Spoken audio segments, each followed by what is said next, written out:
బట్టి విక్రమార్క గారు అన్నట్టు నేను అన్ఫిటే కావచ్చు. దేంట్లో అన్ఫిట్? నీలాగా ఫైనాన్స్ డిపార్ట్మెంట్లో ఆర్థిక మంత్రిగా పనిచేసినప్పుడు 20%, 30% కమిషన్లు తీసుకోవడం నాకు రాలేదు. దాంట్లో నేను అన్ఫిటే.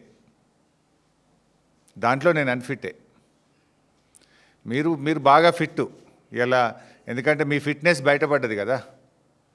ఫైనాన్స్ డిపార్ట్మెంట్ చరిత్రలో ఏ రోజు కూడా కాంట్రాక్టర్లు వచ్చి సెక్రటరియట్లో ఆర్థిక శాఖ కార్యాలయం ముందు ధర్నా చేసిన చరిత్ర ఏ రోజన్నా ఉందా? ఈ రాష్ట్ర చరిత్రలో మన ఊరు మనబడి బిల్లులు ఇవ్వండి అని కాంట్రాక్టర్లు ఫైనాన్స్ డిపార్ట్మెంట్ ముందు ధర్నా చేశారా? చిన్న కాంట్రాక్టర్లు ఎప్పుడైనా ఫైనాన్స్ డిపార్ట్మెంట్ ముందు గత చరిత్రలో ఏనాడైనా ధర్నా చేశారా?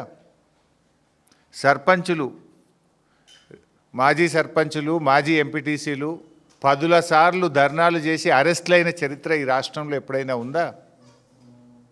నోరు బారేసుకోవడం చాలా సులువు బట్టి గారు.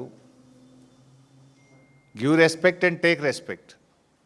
రాజకీయాల్లో ఫ్రస్ట్రేషన్లో నోరు జారితే మొదటికే మోసం వస్తుంది. సమాధానం ఉంటే చెప్పండి, లేదా మౌనంగా ఉండండి. నోరెందుకు బారేసుకుంటున్నారు? ఎవరు అన్ఫిట్?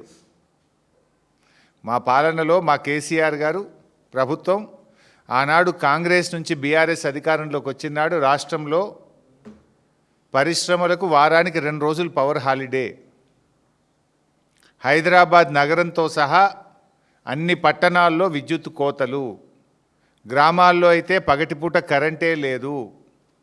రైతులకు 7 గంటలు 6 గంటల కరెంటు కూడా రాని దుస్థితిలో మీరు ఆనాటి కాంగ్రెస్ ప్రభుత్వం ఈ రాష్ట్రాన్ని నెడితే 24 గంటల నాణ్యమైన కరెంటును రైతుకు, పరిశ్రమలకు, గృహాలకు, పట్టణాలకు, పల్లెలకు ఇచ్చిన ప్రభుత్వం కేసీఆర్ ప్రభుత్వం. ఎవరు అన్ఫిట్? మీరా, మేమా?